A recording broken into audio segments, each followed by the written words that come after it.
سکون سے، امن سے، شانتی سے رہو، ٹھیک ہے، لیکن کسی کا مذہب بھی قبول نہیں کرو.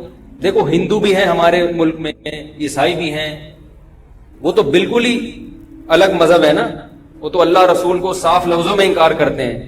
تو ہم کہتے ہیں بھائی ٹھیک ہے، تم لکم دینکم ولی دین، تم جاؤ، تمہیں جو سمجھ میں آتا ہے کرو.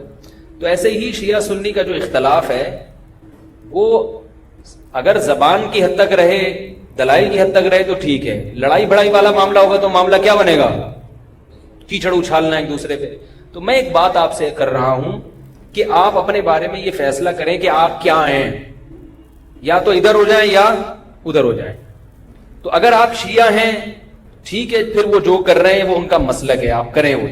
لیکن اگر آپ سنی ہیں تو پھر آدھا سنی آدھا ادھر آدھا ادھر، بیچ کا نہ بنے.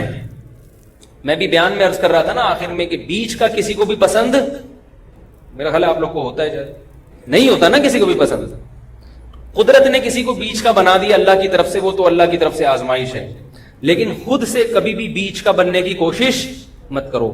تو یا تو ادھر ہو جاؤ یا ادھر ہو جاؤ. اب ہمارے ہاں لوگ کیا کر رہے ہیں جو سنی ہیں سنی، محرم میں حلیم پکا رہے ہیں، حلیم کھا رہے ہیں، محرم میں سبیلیں لگا کے بیٹھے ہوئے ہیں، سبیلوں سے پانی پی رہے ہیں، محرم میں مرثیے سن رہے ہیں، رکشے والے بھی مرثیے لگا کے، ٹیکسی والے بھی مرثیے لگا کے.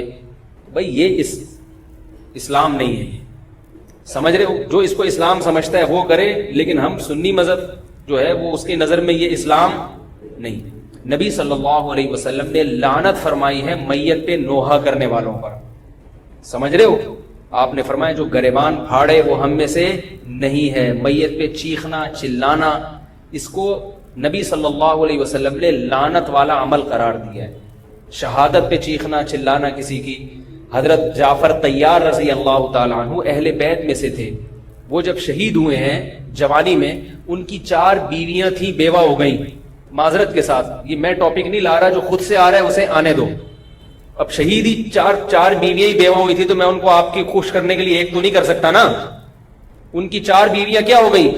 بیوہ ہو گئی.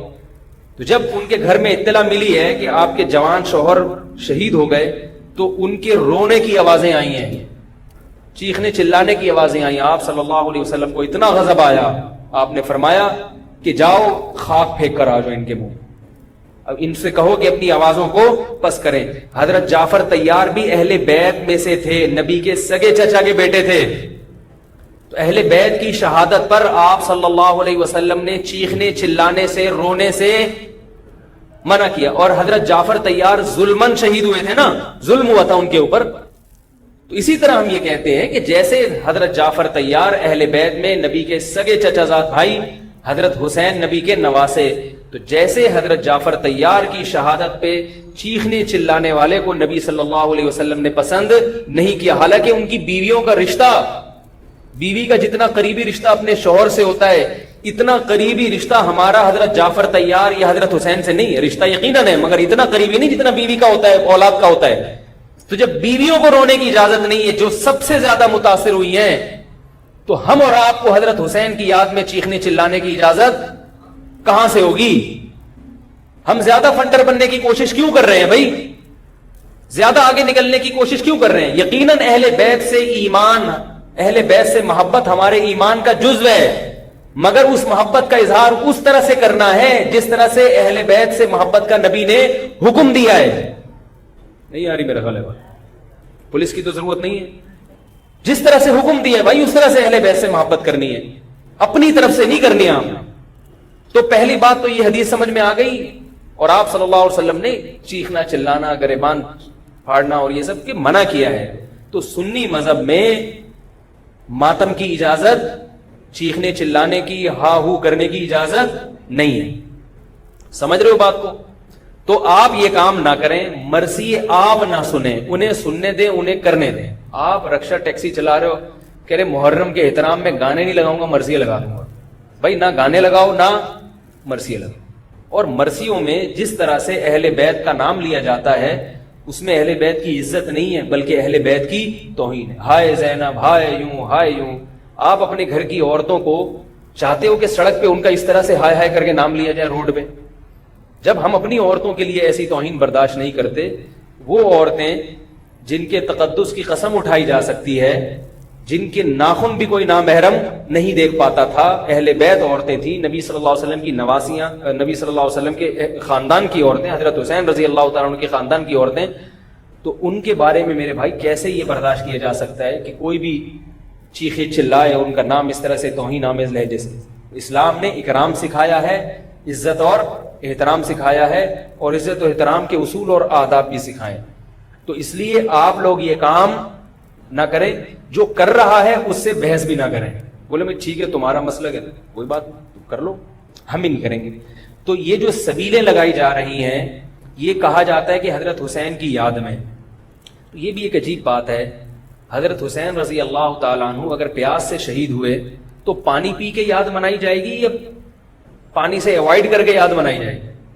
عجیب بات ہے. مجھے ایک بات بتاؤ، آپ کا دوست بھوکا بیٹھا ہوا ہے، آپ اس دوست پہ ترس کھا رہے ہو، آپ کہہ رہے ہو، اس کو فون کیا آپ نے، بھائی کیا یار، کہہ رہے 2 دن سے مجھے کھانا نہیں ملا، کہہ رہے بس پھر میرے سامنے جو کھانا رکھا ہے میں بھی نہیں کھا رہا، جب تو نے نہیں کھایا تو میں کیوں کھاؤں یار یہ مرغے. یہی ہوتا ہے نا یار، جب تو 2 دن سے بھوکا ہے تو میں بھی تو ایک وقت کا ناغہ کروں نا کھانے کا. لیکن آپ نے کیا کیا، آپ نے دوست کو فون کیا، تجھے کھانا ملا، کہہ رہے 3 دن سے بھوکا ہوں. آپ نے کہا یار بہت افسوس ہوا یار، ایسا کر 2 پراٹھے لے کر آ، ہوٹل کے بیرے کو 2 انڈے لے آ اور 2 دودھ پتی لے آ. ویسے تو 1 پراٹھا کھاتا تھا، آج کتنے کھاؤں گا؟ 2 کھاؤں. دوست فون پہ کہہ رہا یار یہ آرڈر کا، کہہ رہا یار تو بھوکا ہے، تیری یاد میں کیا کروں گا، کھاؤں گا بھی اور پبلک کو بولوں گا آ جا بھائی تو بھی آ جا یار تو بھی آ جا. یہ کامن سینس، میری جو سینس ہے بھائی، میں سنی ہوں تو مجھے یہ والا چیز صحیح لگ رہی ہے. اگر پھر بھی آپ کو امام حسین کی یاد میں آپ کہتے ہیں شربت پئیں گے بھی پلائیں گے بھی، ٹھیک ہے آپ کو سمجھ میں آ رہا ہے، میں بندوق لے کے کسی کے پاس نہیں آؤں گا. لیکن مجھے جو یہاں ممبر پہ بٹھایا گیا ہے وہ بات کرنے کے لیے جو میری سمجھ میں آ رہی ہیں. کیا خیال ہے بھائی؟ تو اس لیے یہ سبیلیں چھوڑ دیں. پیاسے کو پانی پلانا یہ پورے سال سنت ہے، اور پیاسے کو پانی پلاؤ ایسی جگہ پہ جہاں پانی نہ ہونا. شہر میں سب جگہ پانی ہوتا ہے، سب جگہ پانی ہوتا ہے. تو یہ چھوڑ دیں، جو کر رہے ہیں ان کو کرنے دیں. چھوڑنے کا مطلب یہ نہیں کہ آپ جا کے بحث کریں. آپ یہ کام نہ کریں، نہ سبیل سے پانی پئیں نہ سبیل سے پانی پلائیں، کیونکہ لوگ اس کو اسلام سمجھ رہے ہیں جبکہ یہ اسلام نہیں ہے. سمجھ رہے ہیں؟ اس طرح محرم میں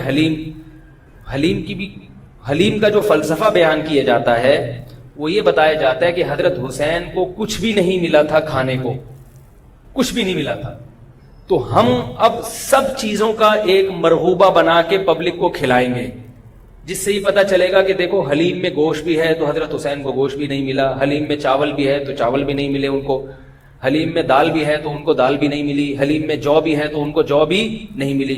تو حلیم ایک ایسی ڈش ہے جس میں اتنی ساری چیزیں آتی ہیں کہ یہ ساری چیزیں ایک جگہ جمع کسی اور ڈش میں نہیں ہوتی. تو سب چیزیں کھلانے کا ہمیں ثواب مل جائے گا. یہ بھی وہی ہے کہ انہیں کچھ بھی نہیں ملا اور آپ ان کی یاد میں سب کچھ کھا بھی رہے ہو اور سب کچھ کھلا بھی رہے ہو حلیم کے نام. تو یہ بھی کامن سینس کی چیزیں نہیں ہیں، اس لیے چھوڑ دو اللہ کا واسطہ. لوگ کیا کہتے ہیں، میں محرم میں حلیم اس نیت سے نہیں پکا رہا، میں تو ویسے ہی پکا رہا ہوں. تو ویسے ہی تو نے سفر میں کیوں نہیں پکایا؟ ویسے ہی آپ ربیع الاول میں کیوں نہیں پکا لیتے؟ ویسے ہی آپ رمضان میں کیوں نہیں پکا لیتے؟ آج ہی ویسے ہی خیال آیا. تو بھائی چھوڑ دو. یہ اسلام خدا کی قسم بدنام ہو رہا ہے دنیا میں. غیر مسلم جب یہ اسلام دیکھے گا اس کو اسلام میں اٹریکشن نظر آئے گی، وہ حلیم کھانے کے لیے مسلمان ہوگا، وہ شب برات کے پٹاخوں کے لیے حلووں کے لیے ہوگا. نبی سے صحابہ نے پوچھا کہ اسلام کیا ہے، تو آپ صلی اللہ علیہ وسلم نے مختلف حدیثوں میں اس کا مختلف جواب دیا ہے. ایک جگہ فرمایا کہ اسلام ہے کلمہ شہادت، صرف ایک خدا ہے ہمارا، اور نماز قائم کرنا، زکوٰۃ ادا کرنا، حج کرنا اور روزے رکھنا. ایک جگہ فرمایا اسلام یہ ہے کہ تم غربا کا خیال کرو، ان تطعم الطعام، لوگوں کو کھانا کھلاؤ. یہ مطلب نہیں حلیم کھلاؤ، کھانے کا مطلب یہ کہ لوگوں کی بنیادی ضرورتیں سارا سال پوری کرو. اس کو سفر میں ضرورت ہے تو محرم کا انتظار جب غریب کو موقع ملے کہ بھی دیکھو محلے پڑوس میں رشتہ داروں میں کوئی غریب ہے اس کا خیال کرو. آپ سمجھ میں نہیں آ رہی میرا خیال ہے. اچھا، تو اسی طرح جو میں نے عرض کیا آپ کو، یہ جو قصے کہانیاں ہیں کربلا سے غیر ضروری واقعات، یہ میں نے بتایا کہ غلط ہوتے ہیں، ان کو بھی نہ سنا کریں آپ. ان کے غلط ہونے کی ایک دلیل تو میں بیان سے پہلے دے چکا ہوں. ایک اور دلیل کہ جو خطیب لوگ چاہے وہ شیعہ ہوں یا بعض سنی، سب میں ایسے لوگ. تو یہ غلط ہونے کی بڑی دلیل ایک اور یہ بھی ہے کہ اگر یہ قصہ خطیب لوگ جو حقیقی واقعہ ہے وہ بیان کرتے تو ایک ہی قصہ کئی بار انسان سن نہیں پاتا. نہیں آ رہی بات بھائی؟ یہ قصہ اب جیسے میں نے یہ قصہ آج بیان کر دیا، واقعہ بیان کیا، اب میں دوبارہ یہ واقعہ بیان کروں، تیسری آپ بولو گے یار تھک گئے مولوی صاحب، ٹاپک چینج کرو. لیکن آپ دیکھ رہے ہیں کہ جو خطیب لوگ ہیں وہ محرم میں پورا محرم ان کا یہ کربلا کا واقعہ بیان کرتے ہیں، لیکن لوگ تھکتے نہیں ہیں. اس کا مطلب ہر واقعہ اور ہر تقریر دوسری تقریر سے جدا اور منفرد ہوتی ہے، ورنہ پبلک سنے گی نہیں. کتنی مضبوط دلیل دے رہا ہوں آپ کو. اس کا مطلب ہے ہر خطیب کو پبلک کے لیے اس بیان کو اٹریکٹیو بنانے کے لیے اس واقعے میں تھوڑا سا ٹماٹر اور دہی کا تڑکا لگانا پڑا. کبھی وائٹ کڑھائی ہوگی دہی والی، کبھی ٹماٹر والی کڑھائی ہوگی، کبھی گرین کڑھائی ہوگی. تو کڑھائی کا تڑکا چینج ہوگا تو پھر صبح کی کڑھائی دوپہر کھا سکتے ہیں، رات کو بھی کڑھائی کھا سکتے ہیں، ورنہ دوپہر جب آپ نے کڑھائی کھا لی رات کو وہ کڑھائی آپ نہیں کھاؤ گے. انسان ایک دفعہ کھا کے دل بھر جاتا ہے اسے. تو یہ خود اس بات کی دلیل ہے خطیب ہر بیان میں کوئی نئی چیز لے کر آ رہا ہے.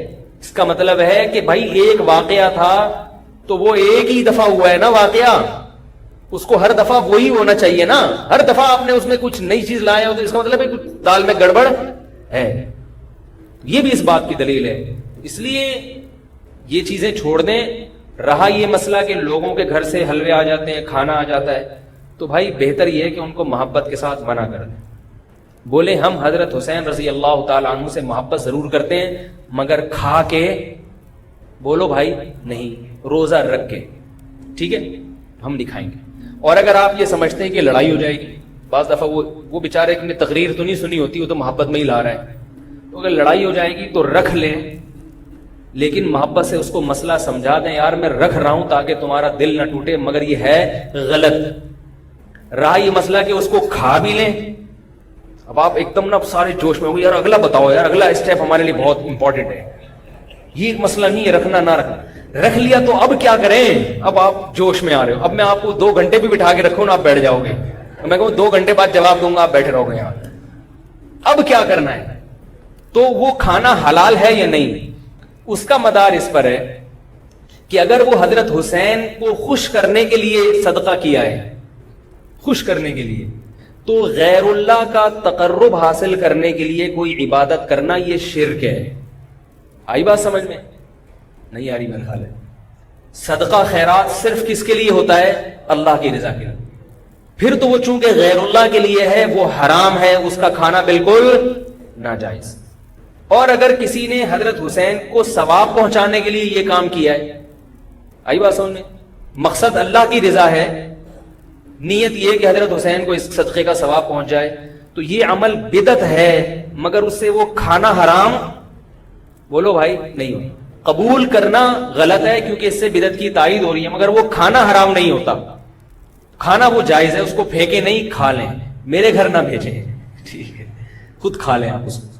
یہی مسئلہ ربیع الاول کے حلووں کا بھی یہی مسئلہ ہے، 11ویں شریف کا بھی یہی ہے کہ اگر کسی نے 11ویں شریف حضرت گیلانی رحمۃ اللہ علیہ کو ثواب پہنچانے کے لیے 11ویں نکالی ہے تو ثواب تو کسی کو بھی پہنچایا جا سکتا ہے، لیکن چونکہ وہ اس کو ضروری سمجھ رہے ہیں یا افضل سمجھ رہے ہیں اور دن متعین کر لیا تو یہ بدعت تو ہے، لہذا اس 11ویں شریف کے حلوے کو قبول نہ کریں، بدعت کی تائید ہے. اور اگر پھڈے بازی کا اندیشہ ہے، لڑائی جھگڑا ہے، محلے داری بھی کرنی ہے، لوگ کہتے ہیں مولوی صاحب تمہیں تو محلے داری کرنی نہیں ہوتی، آپ لوگ تو مسجد سے آئے نکل لیے بدلی گلی سے، ہم تو محلے داری بھی کرنی ہوتی ہے. تو اگر ڈر ہے کہ نفرتیں پھیلیں گی تو قبول کر لیں، لیکن محبت سے اس کو سمجھا دیں. اور جب قبول کر لیا تو ضائع کرنے سے بہتر ہے کہ اس کو کھا لیں، رزق ہے وہ. لیکن اگر کسی نے نیاز نکالی حضرت گیلانی کو خوش کرنے کے لیے کہ اس سے ان کا قرب حاصل ہوگا، وہ خوش ہوں گے، ان کی رضا مقصد ہے، تو پھر یہ کیا ہے؟ شرک ہے. کیونکہ صدقات و خیرات صرف اور صرف جانور کا حلال کرنا صرف اللہ کے لیے، صدقہ یہ عبادت جتنی بھی ہیں وہ صرف کس کے لیے ہوتی ہیں؟ اللہ کے لیے ہوتی ہیں. سمجھ رہے ہو بات؟ تو پھر اگر غیر اللہ کے لیے ہے پھر یہ نظر لغیر اللہ ہے، یہ حرام ہے، ناپاک ہے، نجس ہے. پھر ایسی صورت میں آپ اس کو نہیں کھا سکتے. کیا پوچھ رہے ہیں آپ؟ ہاں یہ بڑا سوال. اب آپ ڈسٹرب ہو رہے ہیں کہ آپ نے تو بجائے فائدے کہ ہمیں اور کنفیوز کر دیا. پتہ کیسے چلے گا کہ یار یہ کیا ہے؟ تو پتہ ایسے چلے گا، اس سے پوچھ لو، بھائی یہ کیا ہے، یہ کیوں لا رہے ہو؟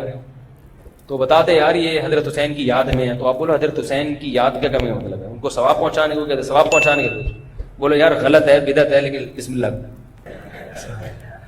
اس لیے کوشش کریں کہ رد کر دیں اس کو. یہ تو میں قبول کرنے کا اس صورت میں کہہ رہا ہوں کہ بہت ہی کوئی مسئلہ، بعض لوگ پھر دینداروں سے نفرت کرتے ہیں. یار اس نے تو پورا بیان نہیں سنا ہوگا نا. بہت سے بیچاروں میں جہالت بھی ہوتی ہے، ان کو پتہ نہیں ہو. لڑے نہیں کسی سے، محبت سے انکار کرتے ہیں. یار ہم لوگ حلوے مانڈے والے نہیں ہیں. میرے گھر تو پہلے، اب تو یہ چیزیں آتی نہیں ہیں، لیکن لوگوں نے جائز چیزیں چھوڑنا بھی بھیج دی ہیں. او بھائی میں نے حلوے مانڈوں کا انکار کیا ہے. عید پہ عید الفطر کا دن کتنا مبارک ہوتا ہے، اس میں تو ایک دوسرے کے ہاں کچھ لے جانے. میں پاکستان کا واحد امام ہوں جس کے ہاں عید الفطر کے دن بھی کچھ نہیں آتا. میں اللہ کا شکر ہے کھانے پینے کا بھوکا نہیں ہوں الحمدللہ، مجھے اللہ نے بہت رزق دیا. ایک دن میں نے اپنے خاص دوست سے پوچھا، میں نے کہا یار عید کے دن تو امام کو تو لوگ تھوڑا سا پوچھ لیتے ہیں، ٹھیک ہے اللہ نے مجھے بہت دیا ہے، لیکن اتنا بھی پھیکا نہیں ہونا چاہیے پبلک کو کہ امام سے اتنی عقیدت تو ہوتی ہے. یار عید بقرعید میں تو اڑوس پڑوس لوگ امام صاحب کے گھر کوئی بریانی شریانی. میں نے کہا مجھے شوق نہیں ہے کوئی بریانی شریانی کا، لیکن مجھے لوگوں کے اس ایٹیٹیوڈ پہ تعجب ہوتا ہے کہ مجھے 10 سال ہو گئے تو عید پہ تو کچھ بھیج دو. تو ان صاحب نے مجھے کہا اسی محلے کے، انہوں نے کہا اصل میں لوگ ایسا نہیں ہے کہ آپ سے نفرت کرتے ہیں، آپ نے بیانات اس قسم کے کیے ہوئے ہیں کھانے پینے کے بارے میں کہ لوگ ڈرتے ہیں. لوگ کیا کرتے ہیں؟ ڈرتے ہیں کہ بھیج دیا تو ایسا نہ ہو کہ وہیں سے واپس کر دیں. اتنا سخت آپ نے اس میں موقف اختیار کیا. تو میں نے کہا وہ تو حلوے مانڈوں کے بارے میں اختیار کیا. تو خیر عید پہ اب امید ہے انشاءاللہ. ٹھیک ہے لیکن نہ بھیجیں آپ لوگ، محبت بس زبان سے اظہار کر دیں. میں ایک مسئلہ بیان کر رہا ہوں کہ میرے بیانات اس بارے میں ایسے ہوتے ہیں کہ لوگ یہ سمجھتے ہیں کہ یہ نفس ہدیے کے ہی خلاف ہے، ان کو ہدیہ دیا تو تھپڑ نہ مار دیں کھینچ کے. تو ایسا ایٹیٹیوڈ. میں نے کہا اچھا ہے یہی رہنے دو، اس سے تھوڑی سی لوگوں میں عزت رہے گی کہ لوگ سمجھتے ہیں یہ سینگ ہے نہیں مگر ٹکر مارتے ہیں یہ. تو یہ اس لیے ہم نے سخت موقف اختیار کیا ہے کہ لوگ امام کو کی توہین کرتے ہیں. اب ایک صاحب کے ابا کا انتقال ہو گیا، ہر جمعرات کو میرے گھر کوفتے، انڈے آلو اور کوفتے لے کر آ رہے ہیں. ہم تو جمعراتی مولوی ہیں نہیں، مجھے یہ پتہ ہی نہیں تھا کہ آج جمعرات ہے. میں نے کہا چلو بیچارہ عقیدت محبت میں لا رہا ہے تو میں رکھ لیتا تھا. گھر والوں نے پھر جب ہر جمعرات کو ہونے لگا تو گھر والوں نے جمعرات کو رات کو کھانا پکانا ہی چھوڑ دیا. انہوں نے کہا یار جب آ ہی جاتا ہے تو میں نے کہا چلو ٹھیک ہے اللہ دے رہا ہے. بیچارہ ہے بھی عقیدت محبت میرا نمازی تھا. کوفتوں کا ٹائٹ قسم کا بڑا مزیدار سالن آ رہا تھا. ایک دن مجھے خیال ہوا کہ یار کچھ دن پہلے ان کے ابا کا بھی انتقال ہوا ہے اور یہ جمعرات بھی ہے، ایسا تو نہیں ابا کے ثواب کے لیے مجھے کھلا رہے ہوں.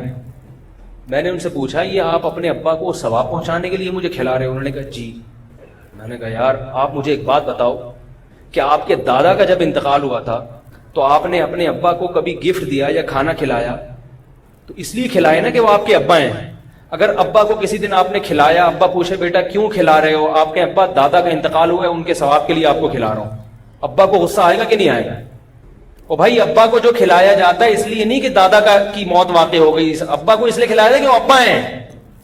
نہیں آ رہی بات سمجھ میں؟ آپ اپنی منگیتر کو ایزی لوڈ کرا رہے ہو 500 کا، وہ کہے بھائی کیوں کرا رہے ہو؟ اصل جواب یہ کہ بھائی وہ تو غلط ہے یہ ایزی لوڈ نہ کرایا کریں، لیکن جو آج کل عرف چل رہا ہے آپ کیا کہو گے؟ بھائی ایک تعلق ہے، ایک محبت ہے، میں چاہتا ہوں یہ رشتہ نہ ٹوٹے، یہ کہو گے نا. اگر آپ نے کہا میری چونکہ دادی کا انتقال ہوا ہے تو چونکہ ان کو ثواب پہنچانے کے لیے کوئی غریب مسکین بھیکاری مل نہیں رہا تھا، میں نے کہا تم ہی ہو غریب تو چلو میں تمہیں 500 روپے کا بیلنس لوڈ کرا دوں. اس کو غصہ آئے گا کہ نہیں آئے گا؟ اگر اس میں غیرت ہوگی تو غصہ آئے گا. تو یاد رکھو عزت دار، جس کو عزت دار، میں نہیں کہہ رہا میں عزت دار ہوں، لیکن جس کی کو آپ عزت دار سمجھتے ہو اس کو ہدیہ دیا جاتا ہے، اس پہ صدقہ نہیں کیا جاتا. ثواب پہنچانے کے لیے نہیں، ہدیہ دیا جاتا ہے اس کے اکرام کے لیے، اس سے محبت بڑھانے کے لیے، اس سے تعلق بڑھانے کے لیے. تو علماء کو ہدیہ دیا کرو ثواب کی نیت سے نہیں، محبت کی نیت سے. ثواب غریبی میں خود بخود ملے گا. نہیں یاری میرا خیال ہے ثواب خود بخود غریبی میں مل جائے گا. تو میں نے ان سے کہا کہ بھائی یہ کوفتے کسی غریب کو کھلائے، میں اللہ کا شکر ہے غریب نہیں ہوں، کسی غریب کو صدقہ کر دیا کرے ابا کے ثواب کے لیے. آئندہ مجھے اس گلی میں آپ کوفتے لے کر گھومتے ہوئے نظر نہیں آئے. ٹھیک ہے آئندہ نہیں لانا.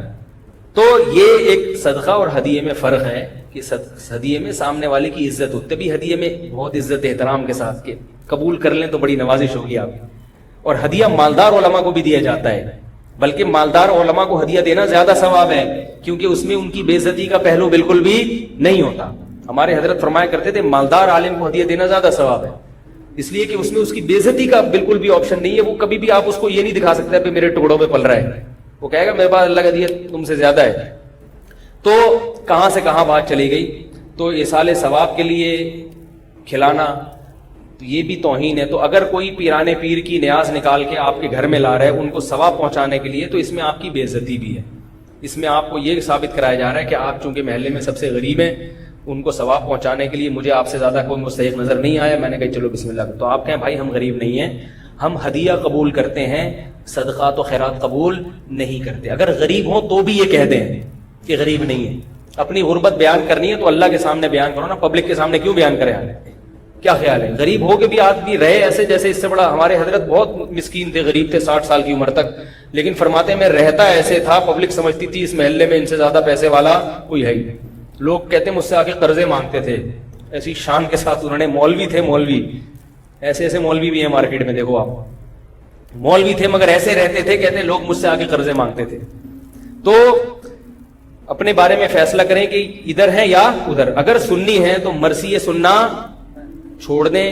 کربلا کے واقعات جو مستند ہیں وہ علماء کی کتابوں میں پڑھیں, ٹھیک ہے, ایک تاریخی علم ہے, لیکن ہماری شریعت پہلے سے کامل ہے, ہم نے اسی کو فالو کرنا ہے. محرم میں شادی بھی ابھی کیا کریں. محرم میں شادی کے بہت سارے فائدے ہیں. ایک یہ کہ برکت ہوگی انشاءاللہ, محرم کا مہینہ ہے. دوسرا فائدہ یہ کہ بدعت کی, جو لوگ سمجھتے ہیں محرم میں شادی غلط ہے تو بدعت کی مخالفت ہوگی, اس کا الگ سے ثواب ملے گا. تیسرا فائدہ یہ کہ محرم میں شادی ہال سستے ہوتے ہیں, سستے میں شادی ہو جائے گی. کیا خیال ہے؟ تو فائدہ ہی فائدے, مزے ہی مزے. اور رہا یہ مسئلہ کہ محرم میں شادی ہوئی اور خدا نخواستہ ناکام ہو گئی, ابھی لوگ یہ بھی کرتے ہیں ناکام ہونے کے لیے محرم میں ہوئی تھی نا اس لیے, تو ان سے بولو بہت سے میرے علم میں ایسے ہیں جنہوں نے ربیع الاول میں کی تھی, ان کی بھی ناکام ہو. شادی کے کامیاب ہونے یا ناکام ہونے کا تعلق اس سے نہیں ہے کہ رمضان میں ہو رہی ہے کہ محرم میں, وہ اس سے ہے کہ میاں بیوی کا رشتہ جوڑ کا تھا یا نہیں تھا, دونوں تمیز سے رہنا چاہتے ہیں کہ نہیں چاہتے. اگر دونوں تمیز سے رہنا چاہتے ہیں تو کہیں بھی نکاح ہوگا انشاءاللہ کامیاب ہوگا. اگر دونوں تمیز سے یا دونوں میں سے ایک میں اڑی ہے, وہ رہنا ہی نہیں چاہتا تمیز سے, تو حرم کے اندر بیت اللہ کے اندر بھی نکاح ہوگا تو وہ ناکام ہو جائے گا. سمجھ گئے؟ اللہ تعالی ہم سب کو سمجھنے کی, عمل کرنے کی توفیق عطا فرمائے. الحمدللہ رب العالمین. ہم محرم میں جو کچھ کر رہے ہیں, خدا کی قسم اللہ نے 1.25 لاکھ پیغمبروں کو اس کام کے لیے نہیں بھیجا کہ جو محرم میں یہ کرے گا وہ جنت میں جائے گا, جو یہ نہیں کرے گا وہ کہاں جائے گا؟ جہنم میں جائے گا. یہ جو کچھ آج کل ہو رہا ہے, حلیم کی دیگیں, سینہ پیٹنا, کالے کپڑے, سبیلے. میں ابھی آ رہا تھا گھر والوں کو پہنچا کے, تو 1 گھنٹے کا سفر ہم نے 3 سے 4 گھنٹے میں طے کیا ہے. ادھر گئے تو وہاں سے روڈ بلاک, ادھر گئے تو وہاں سے روڈ بلاک, ادھر سے نکل. سوچ رہا تھا یار یہ ہمارے پیغمبر کی تعلیمات یہ ہیں کہ جو راستے میں پڑا ہوا کانٹا نہیں اٹھاتا نا, تو وہ ایمان کے آخری درجے پہ بھی نہیں ہے. کانٹے سے کتنی تکلیف ہوتی ہے, زیادہ سے زیادہ چبھ جائے گا, نکال کے پھینک دو, اور اس چبھنے سے گناہ بھی معاف ہوتا ہے. حدیث میں آتا ہے ایک کانٹا بھی چبھتا ہے تو ایک گناہ معاف ہوتا ہے. تو اس کانٹے کو جو نہ ٹریفک کو روک رہا ہے, لوگ اس کانٹے سے ٹاپ کے بھی گزر سکتے ہیں, اس سے گلی بند نہیں ہو رہی اس کانٹے سے. وہ اگر پڑا ہوا ہے نا اور آپ اٹھاتے نہیں ہو اس کانٹے کو, تو پیغمبر کے مطابق آپ ایمان کے آخری درجے پہ بھی نہیں ہو. حدیث میں آتا ہے ایمان کے نا 70 سے زیادہ شعبے ہیں, سب سے اعلیٰ شعبہ تو کلمہ توحید ہے, اس سے بڑی اسلام میں کوئی نیکی نہیں ہے. سب سے کم درجہ کیا ہے؟ اماطۃ الاذی عن الطریق, راستے میں کوئی بھی تکلیف دہ چیز ہے, کانٹا پڑا ہوا ہے, کوئی پتھر رکھا ہوا ہے, اس کو راستے سے ہٹا دینا, ڈالنا نہیں, راستے سے.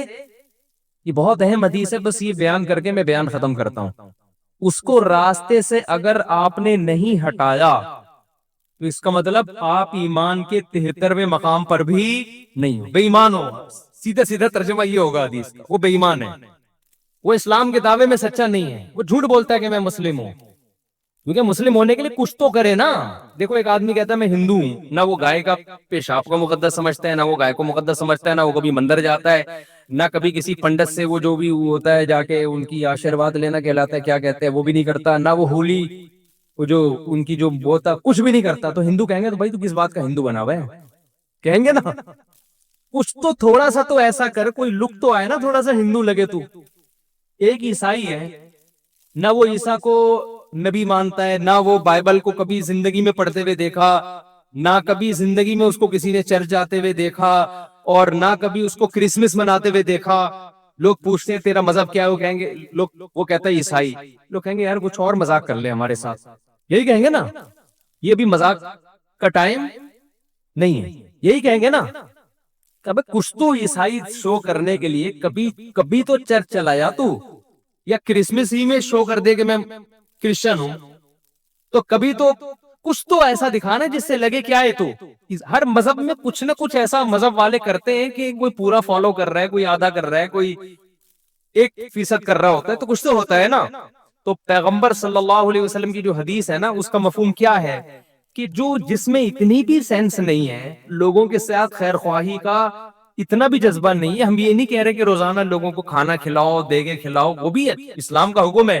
لیکن اگر کچھ بھی نہیں کر رہا تو آخری درجہ جس سے وہ کم از کم یہ کہہ سکتا ہے کہ آئی ایم اے مسلم, میں کیا ہوں, یہ مسلم.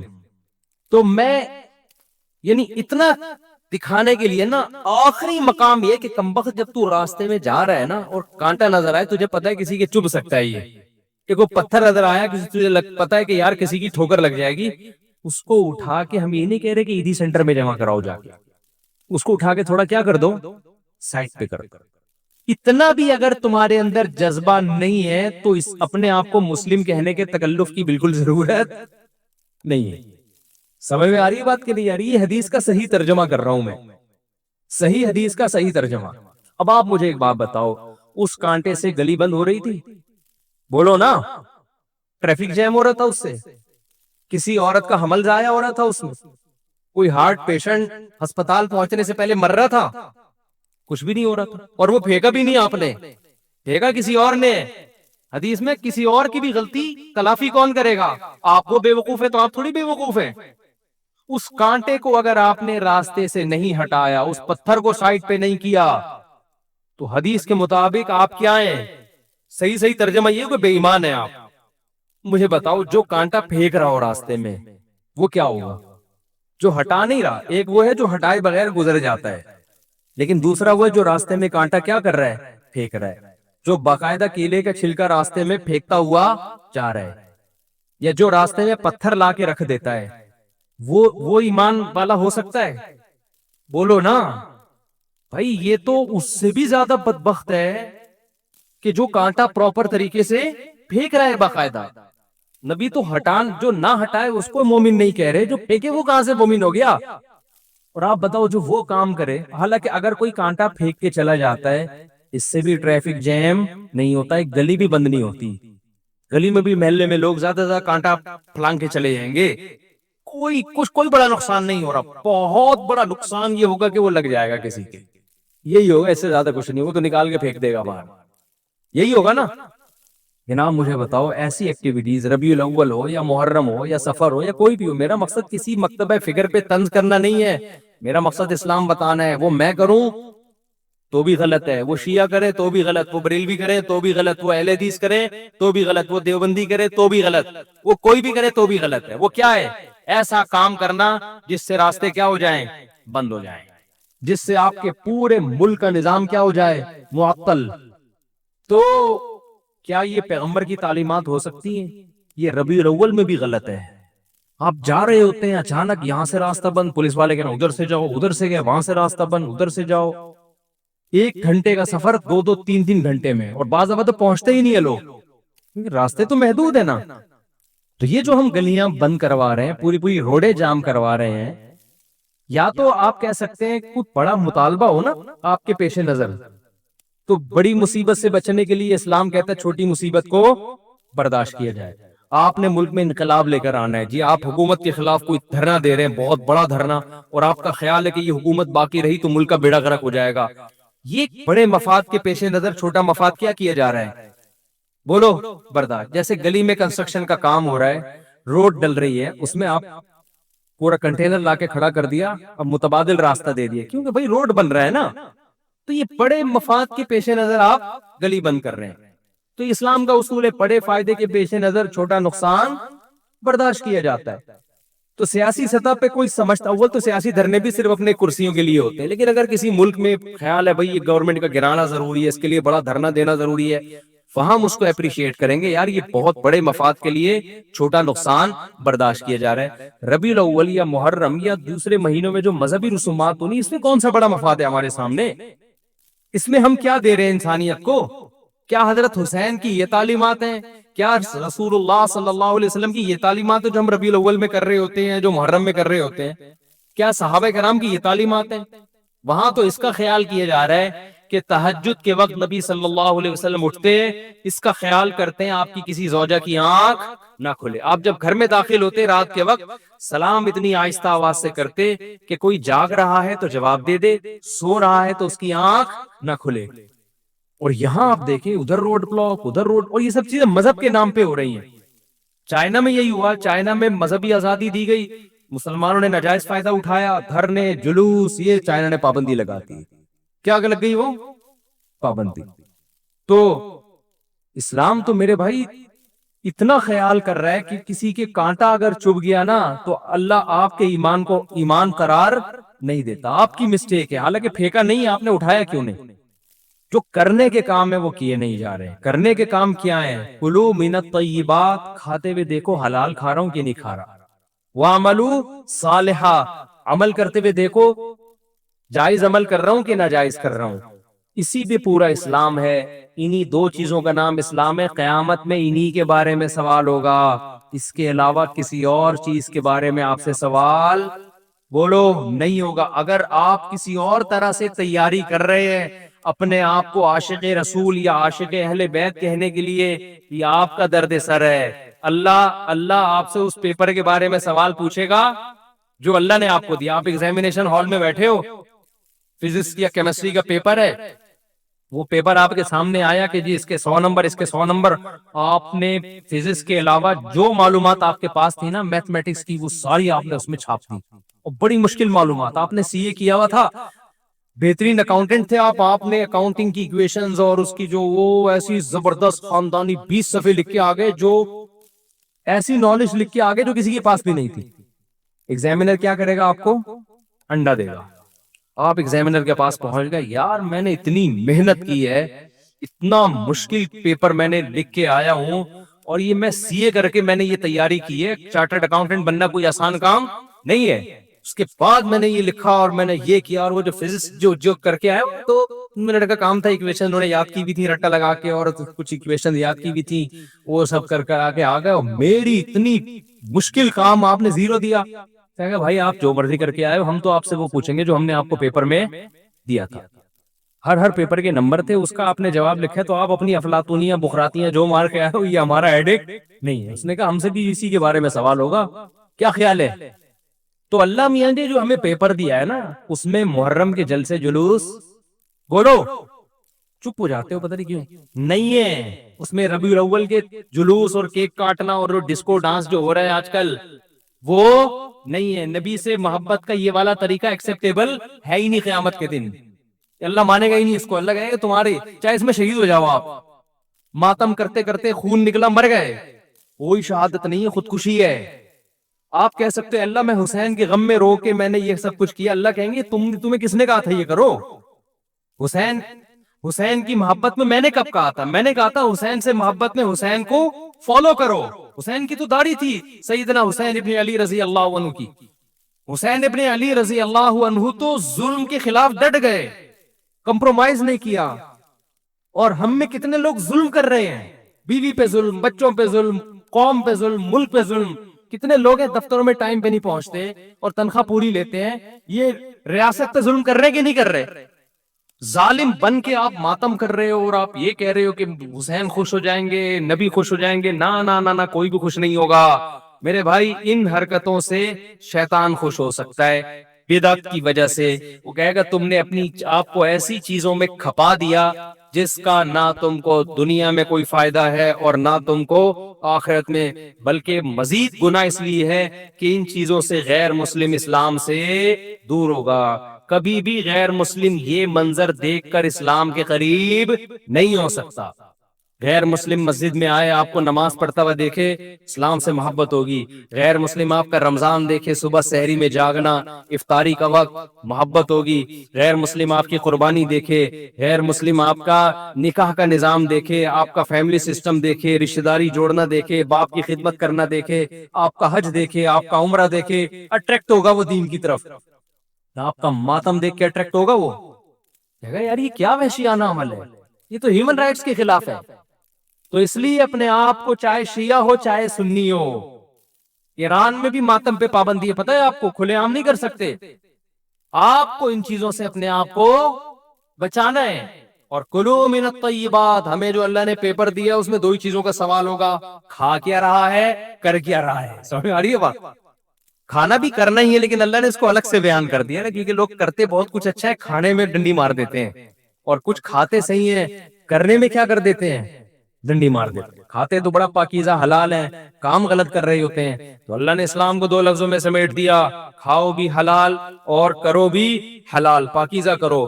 یہ دو ہی سوال ہوں گے، 50 نمبر کے یہ سوال ہیں میرے بھائی. اس کے علاوہ تیسرا کوئی سوال، باقی اسی کے ذیلی سوالات ہیں، اسی کے ذیلی سوالات ہیں جن کے آنسر آپ کو دینے. اس کے علاوہ جو کچھ آپ کر رہے ہیں ربیع الاول یا محرم میں، حلیم میں، سبیلے لگا کے، ماتم کر کے، کالے کپڑے پہن کے، یا ربیع الاول میں ہرے ہرے بن کے، ناچ گانا کر کے، لائٹیں تمبو لگا کے، حلوے بانٹ کے، سب آپ کا ہیڈ ایک ہے. اللہ اس سے متاثر نہیں ہوگا. آپ یہ کچھ کرتے ہوئے مر بھی جائیں، شہید بھی ہو جائیں، اللہ میاں نے اس کا اجر نہیں دینا. اللہ کہیں وہ پیپر ہے ہی نہیں جو میں نے دیا. تو اپنی طرف سے اخفل طریقے سے کر رہے ہو تو کرتے رہو، کوئی فائدہ نہیں. اللہ سمجھنے کی، عمل کی توفیق عطا فرمائے. دیکھو قرآن میں نا بڑے علمی نکات ہیں. قرآن کہہ رہا ہے یعتذرون الیکم اذا رجعتم الیہم لترضوا عنہم. قرآن کہہ لتعرضوا عنہم ہے لترضوا عنہم؟ کوئی حافظ نہیں بیٹھا ہوا. لترضوا عنہم فإن ترضوا عنہم فإن اللہ لا يرضى عن القوم الفاسقین. اے نبی جب آپ غزوہ تبوک سے واپس پہنچیں گے تو یہ جھوٹی قسمیں اٹھائیں گے تاکہ آپ ان سے راضی ہو جائیں، خوش ہو جائیں. اگر آپ خوش ہو بھی گئے اللہ پھر بھی خوش بولو نہیں ہوگا. دیکھو یہاں نبی کو خوش کرنے کا ثواب کیوں نہیں مل رہا؟ کیونکہ یہاں نبی کو خوش کرنے سے مقصد اللہ کو خوش کرنا نہیں ہے. تو قرآن کہہ رہے ہیں ایسی خوشی کا میں ایسی خوشی پہ خوش نہیں. اور کعب ابن مالک، مرارہ ابن ربی اور ہلال ابن امیہ، ان تین صحابی نے سچ بول کے نبی کو ناراض کر دیا. منافقین نے جھوٹ بولا نا کہ یہ عذر تھا، ہم تبوک میں اس لیے نہیں آ سکے، یہ مسائل تھے. نبی عالم الغیب نہیں. آپ نے کہا چلو بھائی ایسے ہی ہوگا، آپ خوش ہو گئے، ٹھیک ہے بھائی جاؤ، کوئی سزا نہیں، کچھ بھی نہیں. اللہ نے کہا آپ خوش ہیں، اللہ نہیں خوش ان سے. دوسری طرف منافقین جو مخلص صحابہ تھے تین، کعب ابن مالک، مرارہ ابن ربی، ہلال ابن امیہ، یہ تین صحابی نے سچ بولا. یا رسول اللہ کوئی عذر نہیں تھا، بس ہم سستی کی وجہ سے پیچھے رہے، کوئی عذر نہیں تھا. جانا چاہیے تھا، ہم پہ فرض تھا، لیکن باغ پک چکے تھے، سب کچھ تیار تھا، پھر بھی نہیں گئے، کوئی عذر نہیں ہے. سچ بولا نا، نبی غضبناک ہو گئے. نبی کیا ہو گئے؟ اس لیے نہیں کہ سچ بولا ہے، اس لیے کہ جب کوئی عذر نہیں تھا تو پیچھے رہنے کا کوئی جواز بنتا نہیں. آپ نے فرمایا قم، جاؤ یہاں سے، حتی یقضی اللہ فیکم، اللہ فیصلہ کرے گا تمہارے بارے میں. 40-50 دن بائیکاٹ ہوا، یہاں تک کہ صحابی کہتے ہیں نبی نے سلام تک کا جواب نہیں دیتے تھے. کیا گزری صحابہ پر، مگر قرآن کہہ رہا ہے میں کیا تھا ان سے، بولو راضی تھا، کیونکہ مجھے خوش کرنے کے لیے انہوں نے سچ بولا. تو پھر اللہ نے پیغمبر کو بھی راضی کر لیا بعد میں، اور اتنا خوش ہو گئے پیغمبر، فرمایا اللہ نے تمہاری تو. اچھا اور سنیں، اسلام کے عقیدے بتا رہا ہوں کتنے واضح ہیں کہ ہم اسلام کو فالو کسی مدرسے کے کسی بندے کی وجہ سے نہیں کرتے. اور یہ بھی بتا دوں، اس ایک بندے کی وجہ سے مدرسوں کو بدنام کرنا کہ مدرسے ایسے ہوتے ہیں، یوں ایسے ہوتے ہیں، یہ بھی وہی زیادتی ہے جس کا میں نے بھی تذکرہ کیا. جب حضرت کعب ابن مالک کی توبہ قبول ہوئی تو ان کو خوشخبری پہنچی, وہ نبی کے پاس آئے. آپ صلی اللہ علیہ وسلم کا چہرہ حدیث میں آتا ہے استنار وجہہ کأن وجہہ قطعۃ قمر, ایسے چمک رہا تھا جیسے 14ویں کا چاند. آپ نے کیا فرمایا, ابشر بخیر یوم مر علیک منذ ولدتک امک, اے کعب اس دن کی خوشخبری قبول کرو کہ جس دن سے تمہاری ماں نے تمہیں جنائے آج تک ایسا خوشی کا دن تمہاری زندگی میں نہیں آیا, اس دن کی مبارکباد ہو تمہیں. حضرت کعب مالک نے کیا کہا, امن کا ام من عند اللہ, یہ خوشخبری آپ کی طرف سے یا اللہ کی طرف سے؟ نہیں آ رہی بات. اس فکر میں لگے ہوئے ہیں کہ اللہ راضی ہے کہ نہیں ہے. دیکھو نبی کے راضی ہونے کا تو یقین ہو گیا نا بھائی, یہ نہیں سمجھ میں آئے گا, یہ تو آسان کیس نہیں ہے, بہت مشکل کیس ہے. ارے جب نبی کا چہرہ 14ویں رات کی طرح چمکتا ہوا دیکھ لیا, نبی مبارکباد بھی دے رہے ہیں کہ خوشخبری ہو اور سب معاف, بس اب میں راضی, اب میں خوش, تو کعب ابن مالک کو فکر کیا لگی ہوئی ہے, نہ یا رسول اللہ ذرا کلیئر کریں بات, صاف بتائیں یہ خوشخبری اللہ کی طرف سے ہے یا یعنی اللہ بھی راضی ہوا ہے کہ نہیں ہوا؟ فرمایا لا بل من عند اللہ, نہ میری طرف سے نہیں, کس کی طرف سے؟ اللہ. میں بھی اس لیے خوش ہوں کہ اللہ خوش ہے, اللہ نے معاف کر دیا ہے, اس لیے میں بھی خوش ہوں. پھر کعب ابن مالک خوش ہوئے ہیں. تو بھائی اسلام میں اصل کون ہے؟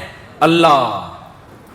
تبھی علماء کہتے ہیں کسی سے تنہائیوں میں گناہ ہوا ہو بالفرض, اللہ نہ کرے, اور اس نے توبہ کر لی, پھر لوگوں کو پتہ چل گیا, لوگ تانے دے رہے بے تو ویسا تھا, ان تانوں کی پرواہ بولو مت, بولے نہ تمہارا جرم کیا اور نہ ہمیں تم سے معافی مانگنے کی ضرورت, جس سے کیا ہے وہ جانتا ہے.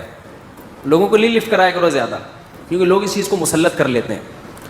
ہمارے حضرت کے پاس ایک بندے کا فون آیا لندن سے, کہتا ہے یار میں نے گناہ کیا تھا, پکڑا گیا, کہہ رہے میں نے توبہ کر لی, رو کے گڑ گڑا کے اتنی معافیاں مانگی کہ اللہ نے بھی دل میں سکون ڈال دیا کہ میں نے تجھے معاف کر دیا, کہ لیکن پبلک معاف کرنے کے لیے تیار نہیں. پبلک جب بھی گزر کرے ہے نا وہی, تو پبلک کا دل تو چھوٹا ہوتا ہے نا, پبلک کا دل کیا ہوتا ہے؟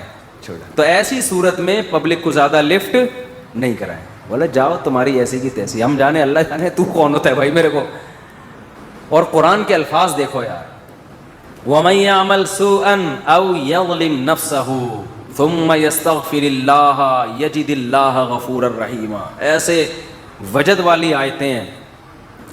فرمایا جو بھی گناہ کرے گا, اپنی جان پہ ظلم کرے گا, ظلم ہو گیا, گناہ ہو گیا, شیطان نے بہکا دیا اس کو, غلط ہو گیا اس سے, حقوق العباد سے اس کا تعلق نہیں ہے, کیونکہ حقوق العباد میں پھر اس بندے سے بھی معافی مانگنا ضروری. کچھ جرائم ایسے ہیں جو اللہ اور بندے کے آپس کے معاملات. فرمایا پھر اس کو خیال ہوا کہ بھائی خدا تو انتقام لے گا, اور ویسے بھی غیرت کے خلاف ہے جس نے اتنے احسانات کیے اس کو ناراض کرنا.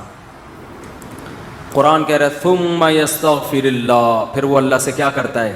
معافی. کیا عجیب الفاظ ہیں. اللہ نے یہ نہیں فرمایا غفارہ اللہ, اللہ اسے معاف کر دے گا, نہ, یہ انداز نہیں ہے, یہ اللہ اس سے انتقام نہیں لے گا. فرمایا یجید اللہ غفور الرحیم, وہ اللہ کو پائے گا, وہ دیکھے گا کہ اللہ غفور بھی ہے اور رحیم بھی, وہ دیکھے گا اپنی آنکھوں سے. یہ ایسے ہے جیسے ہم کسی کو دعوت دیں کہ آپ ہماری دعوت پہ آؤ, آپ پوچھتے ہیں کیا کیا ملے گا. ایک طریقہ ہوتا ہے آپ بتائیں بھائی بریانی کا انتظام بھی ہے, کباب بھی ہیں, اور اللہ بھلا کرے چکن کا بھی انتظام ہے, اور کڑھائی بھی ہے, 2-4 چیزیں اور بتا دی آپ نے, تو ذہن میں رکھ کر آئے گا ٹھیک ہے بھائی یہ چیزیں ہوں گی. ایک اسٹائل یہ ہوتا ہے وہ کہ بھائی کیا ملے گا, تو آپ اس کو بتائیں جب تم آؤ گے نا تو میری دعوت میں پہنچنے کے بعد تمہیں محسوس ہوگا کہ وسیم بھائی چھوٹے موٹے سیٹ نہیں ہیں. وسیم بھائی نے دعوت کی, یہ جی تم پالو گے, یہ چیز محسوس کرو گے کہ وسیم بھائی طبیعت کے تنگ, ایسا دسترخوان ہوگا, چھوڑو بریانی کباب, وہ غریبوں والی باتیں ہیں. کیا بریانی, مسالے والی بریانی, اور مفتی صاحب کے بیان سنتے رہتے الٹے, مسالے والی بریانی, چپلی کباب, کوئٹہ کی چائے, بھائی چھوڑو یہ باتیں. یہ تو کہیں کھانچے مانچے میں پڑی ہوئی ہوگی, ٹھیک ہے نا. یجد تم پاؤ گے, مجھے محسوس کرو گے کہ یہ چھوٹا موٹا سیٹ نہیں ہے. دسترخوان دیکھ کے اندازہ ہو جائے گا بھائی کوئی بہت بڑا آدمی ہے. قرآن کیا کہتا ہے, جو گناہ کرے گا اور توبہ کرے گا, یجد اللہ غفور الرحیم. اللہ یہ نہیں فرما رہے کہ اس کو معاف کروں گا, اللہ فرماتے ہیں جیسے کوئی بندہ دعوت پر آئے تو آپ کہو بھائی تم پاؤ گے کہ میں چھوٹا موٹا سیٹ نہیں ہوں. ہاں میں اس پہ واقعہ سنا رہا تھا کہ حضرت مولانا طارق جمیل صاحب ایک دفعہ کویت کے شہزادوں نے ان کی دعوت کی, تو اب وہ کیا تصور دماغ میں لے کے گئے ہوں گے. فرماتے ہیں میں حیران ہو گیا, اونٹ کے بچے صحیح پورے روسٹ. نہیں آئی سمجھ میں؟ آپ کو پتہ ہے اونٹ کا بچہ کسے کہتے ہیں؟ اونٹنی کے جو بچے ہوتے ہیں نا, وہ ذبح کر کے کھال اتار کے کنووں میں پورے روسٹ چاول بھر کے دسترخوان پر رکھے. بکرے روسٹ تو سنے ہوں گے, اونٹ روسٹ نہیں سنے ہوں گے. اب جو شہزادے ہیں ان کے لیے یہ کوئی اتنی بڑی چیز نہیں ہے, ان کی یہ بریانی ہے, ٹھیک ہے نا, ان کی یہ کیا ہے. اب ان سے اگر مولانا طارق جمیل صاحب پوچھیں شہزادوں سے جی آپ کی دعوت ہے کیا کیا ملے گا, تو ان کو غصہ آئے گا نا, نہیں آ رہی سمجھ میں یار. او بھائی ان کو غصہ آئے گا نا کہ یار ہم کویت کے شہزادے ہیں, ہماری کرنسی دیکھو, اور ہم یہاں کا تو غریب آدمی اتنا پرتکلف کھانا کھاتا ہے, اور تم شہزادوں سے پوچھ رہے ہو کھانے میں غم ہو رہا ہے کہ پتہ نہیں بریانی ملے گی کہ نہیں ملے گی, پتہ نہیں روٹی ہوگی کہ نہیں ہوگی. تو اگر وہ ان سے پوچھتے تو وہ جواب میں یہ تھوڑی کہتے کہ یہ بھی ہے یہ بھی ہے, وہ کہتے بھائی آ جاؤ پتہ چلے گا شہزادوں نے دعوت کی ہے. آ جاؤ گے تو پتہ کیا چلے گا, پتہ چل جائے گا کہ شہزادہ بھی کوئی نائجیریا کا نہیں, کہاں کا, کویت کا, عرب شہزادہ ہے, اس کی دعوت ہے, آپ آئیں. اور ان کو پتہ چل گیا, انہوں نے بیان میں بھی بتا دیا. تو اللہ کا انداز یہی ہے, فرمایا تم سے کتنا بڑا جرم ہو جائے, کتنا بڑا جرم, یہاں تک کہ نبی نے فرمایا کہ اللہ فرماتے ہیں یا عبادی لو بلغت ذنوبک عنان السماء, تم نے گناہ کرتے کرتے کرتے کرتے زمین آسمان کے خلا کو بھر دیا, اتنے گناہ ہو گئے. ثم استغفرونی, پھر ایک دن تمہیں خیال آیا یار یہ غلط ہوا ہے, یہ نہیں ہونا چاہیے تھا, رب کو منانا چاہیے, بالآخر اس کا انجام برا ہے, گناہ کی سزا ملتی ہے. تو آپ نے ہاتھ اٹھا کے اللہ سے معافی, کسی اور کے در پہ نہیں گئے, کسی کی پرواہ بھی نہ کرو کون کیا کہہ رہا ہے, اللہ سے معافی مانگی. تو حدیث کے الفاظ کیا ہیں, قرآن کے الفاظ بھی عجیب ہے جو میں نے بتائے. قرآن کے الفاظ کے اللہ فرماتے ہیں معاف کرنا, تو یہ تو ہلکی بات ہے نا, معاف کروں گا تو مطلب یہ کہ یہ بریانی ملے گی, کوفتے ملیں گے, سالن, یہ تو ہم نے بتا دیا نا. اللہ فرماتے ہیں توبہ کر کے دیکھ تو اللہ کو غفور اور رحیم پائے, غافر نہیں, راحم نہیں, غفور مبالغہ ہے. تو اللہ کو محسوس کرے گا کہ تیرا رب چھوٹا موٹا معاف کرنے والا نہیں ہے, رحیم کا مطلب بہت رحم کرنے والا ہے. اور اللہ یہ تجھے دکھائے گا کا مطلب کیا ہے, تیرے دل میں سکون پیدا ہو جائے گا کہ میرے رب نے مجھے معاف کر دیا. یہ توبہ کا پہلا انعام ملتا ہے دنیا میں, معاف بھی کرے گا اور اطمینان بھی دلا دے گا کہ معاف کر دیا. تعلق, وہ اطمینان کی علامت کیا ہے, اللہ سے جو تعلق ٹوٹا ہوا تھا وہ آپ کو جڑا ہوا محسوس ہوگا. گناہ کی وجہ سے جو دل میں کالک آ گئی تھی وہ کالک آپ کو ختم ہوتی ہوئی نظر آئی. یہاں تک علماء کہتے ہیں کہ بعض لوگ گناہ کر کے ایسی توبہ کرتے ہیں کہ گناہ سے پہلے جو اللہ کا ان سے تعلق تھا نا, گناہ کے بعد جب توبہ کی تو اس سے زیادہ اچھا تعلق پیدا ہو جاتا ہے ان کا,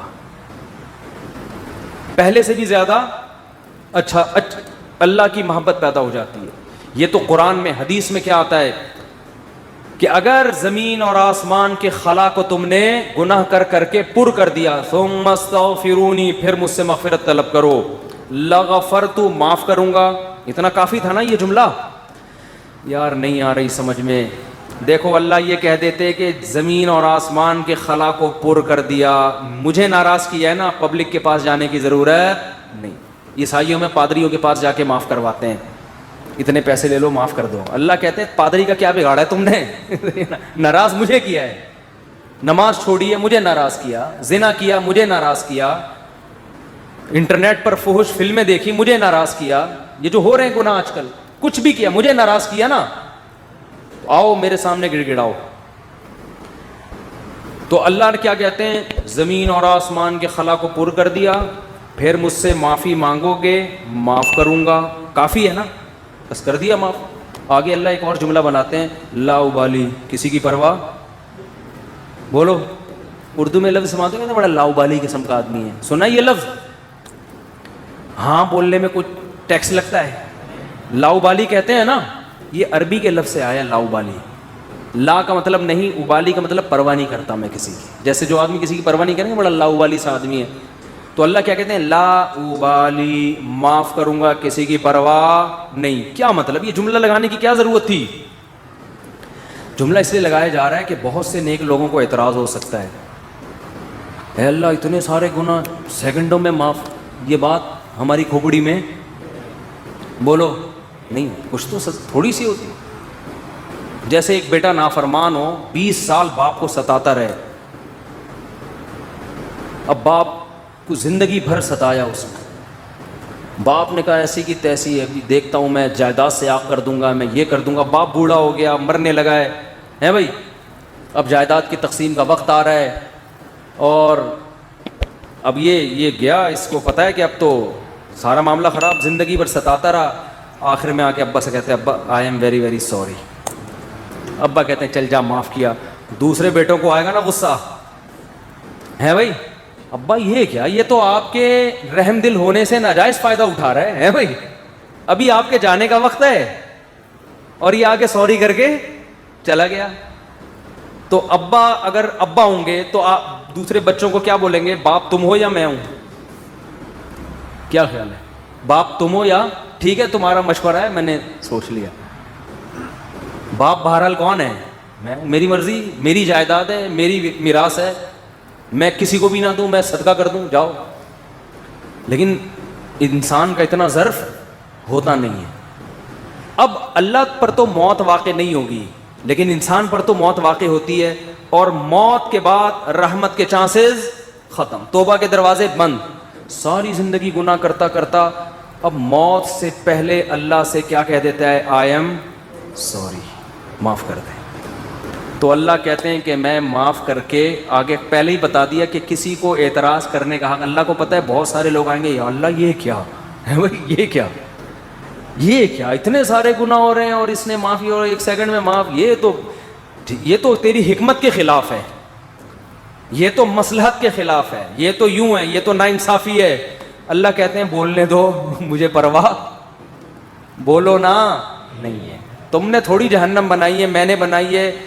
نافرمانی اس نے میری کی, معاف کرنے کی طاقت مجھے ہے, تو میں جس کو چاہوں معاف کروں. تمہیں کیا تکلیف ہو رہی ہے, تم اپنی بات کرو مجھ سے, کہ تمہیں کسی جرم کے بغیر میں سزا تھوڑی دے رہا ہوں.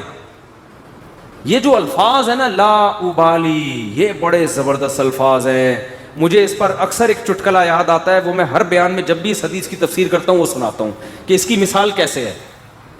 اس کی مثال ایسے ہے, یہ جن لوگ پہلے سے بیان سن رہے ہیں انہوں نے یہ واقعہ سنا ہے, نئے لوگ بھی آ جاتے ہیں نا. پرانے والے اصل میں اعتراض کرتے ہیں, یار وہ گھسے پٹے قصے بار بار سنا کے نا تھک گئے ہیں ہم. تو بھائی آپ کے لیے گھسے پٹے, نئے لوگوں کے لیے کوئی مارکیٹ میں نیا آئے گا تو بتائیں گے ہم, اب آ ہی نہیں رہا. تو وہ ایک اونٹ, ایک بیل اور ایک دمبا, یہ بس واقعہ سنا کے بیان ختم کرتا ہوں, کچھ چند سوالات کے جواب دینے. اونٹ, بیل اور دمبا یہ کہیں جنگل میں سفر کے لیے نکلے, کھانا ختم, ایک گٹھری نظر آئی گھاس کی. اب تینوں میں پھڈا ہو گیا. اونٹ کہہ رہا ہے میں کھاؤں گا, بیل کہہ رہا ہے میں کھاؤں گا, دمبا کہہ رہا ہے میں کھاؤں گا. اونٹ نے کہا دیکھو میں تمہارا بزرگ ہوں, ہم تینوں ایک معیار بنا لیتے ہیں, جو اس معیار پہ پورا اترے گا وہ کھانا وہ کھائے گا. یہ پیشکش کس نے کی؟ اونٹ نے. اس نے کہا میں قبیلے کا بڑا ہوں, دیکھو تو اب میں جو سجیشن دوں گا اس پر عمل کرو. تو ہم تینوں میں سے جو اپنا سب سے پرانا ہونا ثابت کر دے گا کہ جو دنیا میں سب سے پہلے آیا ہے وہ اس گٹھری کا مستحق ہے. اونٹ کا خیال تھا میں ہی ہوں, بزرگ ہے. لوگوں نے کہا چلو جی بزرگوں کا احترام اسلام میں ٹھیک ہے واجب ہے. دمبے نے کہا ٹھیک ہے بھائی میں اپنا ثابت کرتا ہوں, میں بہت پرانا ہوں. انہوں نے کہا کتنا پرانا؟ انہوں نے کہا دیکھو ابراہیم علیہ السلام نے بچہ ذبح کیا, نہیں ہوا تو دمبا آ گیا. یہ روایت صحیح نہیں ہے لیکن چلو فرض کر لیتے ہیں, دمبا آ گیا. اس کا مطلب میں 4000 سال سے ہوں, ابراہیم علیہ السلام کے دور میں بھی میں تھا. اونٹ چکرا گیا, اس نے بولا یہ تو پہلی گیند پہ ہی آؤٹ ہو رہا ہوں میں. تو بیل نے بولا کہ آدم علیہ السلام جب زمین پہ آئے تھے زمینداری کے لیے ٹریکٹر ایجاد نہیں ہوئے تھے, تو کچھ تو اگایا ہوگا نا, تو کھیتی باڑی کس سے کی تھی انہوں نے؟ بیل سے. اس کا مطلب میں کب سے ہوں؟ دمبا تو آؤٹ ہو گیا نا. اونٹ پریشان کہ کمبخت, اس سے پہلے تو تاریخ لکھی نہیں گئی ہے, اس سے پہلے تو تاریخ لکھی, اور سجیشن بھی میری تھی. اونٹ ٹینشن میں آیا, اس نے کیا کیا, وہ گھاس کی گٹھری اٹھا کے اپنے کوہان پہ رکھی. تو دمبے نے بولا بھائی میں تو بہت پرانا ہوں. اس نے بولا مانتا ہوں, میں نے کب کہا, آپ بہت پرانے ہیں, میں آپ کے بعد آیا ہوں. بیل نے کہا میں تو اس سے بھی پرانا ہوں. اس نے کہا میں نے بولا کہ آپ پرانے نہیں ہیں, تو بھائی پھر ہمیں دو. اس نے کہا دم میں تو لے لو. اس نے کہا ہمت ہے تو اٹھا لو. اونٹ کے خوان سے کون اٹھائے گا؟ چلو دفعہ یہاں سے, تمہاری ایسی کی تیسی. سجیشن بھی خود ہی دی. بولا جس میں دم ہے لے لے بھائی, چلو. اس کو کہتے ہیں لاؤ بالی. نہیں آئی بات سمجھ میں؟ اللہ ایسا نہیں کرتا کہ وہ اپنی تجویز کے خلاف چلے. یہ تو میں نے صرف واقعہ سمجھانے کے لیے کہ بھائی اللہ کے سامنے کون لڑ سکتا ہے, اللہ کے سامنے کون دلائل دے سکتا ہے کہ اللہ وہ اتنے سارے گناہ کیے تو 2 منٹ میں معاف کر رہا ہے. اللہ کہتے ہیں جو جس نے دلائل کے انبار لگانے ہیں نا, پہلے لگا کے رکھے, کتابوں میں لکھے, پورے رسالے لکھ دے. میری نظر میں اس کی کوئی ویلیو نہیں ہے, کیونکہ خدا میں ہوں, تم نہیں ہو. نافرمانی میری کی ہے, تمہاری تھوڑی. تمہیں کیوں تکلیف ہو رہی ہے؟ یغفر لمن یشاء ویعذب من یشاء. جس کو چاہوں گا معاف کروں گا, جس کو چاہوں گا عذاب دوں گا. یہ اللہ نے اپنے ہاتھ میں رکھا ہے تاکہ جب کوئی گناہ کرے تو گڑ گڑائے کس کے سامنے؟ اللہ کے سامنے. ہمیں پتہ ہے کہ اللہ کے سوا معاف کرنے والا کوئی بھی نہیں ہے. معافی کا اختیار اللہ کے ہاتھ میں, سزا کا اختیار اللہ کے ہاتھ میں. تو میں اس لیے کرا رہا ہوں کہ مخلوق کو زیادہ لفٹ کرانے کی ضرورت نہیں ہے. لوگ مجھے کہتے ہیں ہم سے گناہ ہو گیا, فلاں نے کہا یوں ہے یوں ہے. میں کہتا ہوں بھائی تو بولے تو کون ہوتا ہے؟ تو میرا باپ ہے, تو میرا ماموں ہے, تو کیوں پوچھ رہا ہے؟ میں جانوں اللہ جانے, تیرا کیا مسئلہ ہے بھائی؟ اور یہ بات سے بات چل پڑی ہے. شادی کے بعد عورتوں میں یہ بہت بڑا مرض ہے, اپنے پرانے قصے, پرانی غلطیاں میاؤں کے سامنے ظاہر کر دیتی ہیں ان کو اعتماد میں لینے کے لیے. جتنے اللہ نہ کرے, بعض خواتین کے ساتھ ہمیشہ نہیں ہوتا. ستار بھائی وسیم, ستار کو چھوڑو یار, نیک آدمی ہے, کوئی بھی چکر ان کے چلے ہوتے ہیں تو وہ اپنے شوہر کو اعتماد میں لینے کے لیے کہ میں آپ سے اپنے, دیکھیے آج میں آپ سے اپنے دل کی کچھ باتیں شیئر کرنا چاہتی ہوں. دل کی کچھ باتیں شیئر کرنا چاہتی ہوں. کیا شیئر کرنا چاہتی ہیں جی؟ دیکھیے اب ہم دونوں ایک دوسرے کے شریک حیات ہیں, میں نہیں چاہتی کچھ آپ سے چھپا رہے. آپ سے پہلے میری ایک جگہ اور بھی شادی ہو چکی ہے, چھپ کے ہوا تھا نکاح, یہ ہو رہا ہے, پھر وہاں بھی ہوئی تھی, یہ بھی ہوا, پھر اس سے چکر چلا, لیکن میں نے توبہ کر لی تھی. اور تم اس کو کیوں بتا رہی ہو؟ تم تو چھوڑو, وہ انسان ہے بھائی, وہ اس کے دل میں بدگمانی, ایک بال آ گیا, قیامت تک وہ بال نہیں نکلے گا. چھوڑو تمہارا ماضی کیا گزرا, اس کو بولو بھائی میں بہت نیک گھرانے میں پیدا ہوئی ہوں, بہت نیک ہوں, اسی طرح قبول ہو, ٹھیک ہے. نہیں تو میاں تفتیش کر رہے ہوتے ہیں گھس گھس کے, موبائل میں تفتیش کر رہے ہوتے ہیں گھس گھس کے. تو یہ کس نے اجازت دی آپ کو تفتیش کرنے کی بھائی؟ اسی طرح عورت شوہر سے بھی نہ پوچھے, پرانے, وہ بھی مکھنچو بیٹھ کے اپنے پرانے قصے سنا رہا ہوتا ہے, اس کو بھی اعتماد کیا ہو جاتا ہے. جو اللہ نے جس گناہ پہ پردہ ڈالا, آپ خود اگر اس کو ظاہر کر رہے ہو تو آپ سے بڑا بے وقوف دنیا میں کوئی بھی نہیں. ایک عورت نے مجھے بتایا کہ میرے شوہر کو مجھ پہ شک ہوا, اس نے ماضی, شادی سے پہلے, وہ شادی کے بعد کی بات ہے, شادی سے پہلے کیا ہوتا رہا چھوڑو اس کو, ٹٹولا بالآخر میں نے اگل دیا جی میرا کسی سے غلط تعلق تھا, میں نے توبہ کر لی. کہہ رہے جب بھی پھڈا ہوتا ہے کہتے تم ہو تو وہی نا. میں نے کہا غلطی آپ کی ہے, کیوں بتا رہی ہو بھائی؟ وہ 100 دفعہ بھی پوچھ رہے ہیں, آپ کیوں بتا رہے ہو, کیوں بتا رہے ہو آپ اس کو؟ تو ہمارا تعلق کس سے ہونا چاہیے؟ ہم اللہ کے بندے ہیں, جرم اللہ کا, تو توبہ بھی کس سے؟ اللہ کی. اور ایک اور بات سے بات نکلتی ہے, بعض خواتین کے ساتھ کوئی ایسا واقعہ ہو چکا ہوتا ہے کہ وہ کنواری نہیں رہتی. بعض دفعہ کوئی مسئلہ ہوتا ہے ان کے ساتھ, یا بعض دفعہ کوئی برائی ہو چکی ہوتی ہے جس سے وہ توبہ کر چکی ہوتی ہیں, وہ شادی کرتے ہوئے ڈر رہی ہوتی ہیں. تو وہ ڈر رہی ہوتی ہیں کہ شوہر کو پتہ چلے گا, وہ کہے گا یہ تو کنواری نہیں ہے.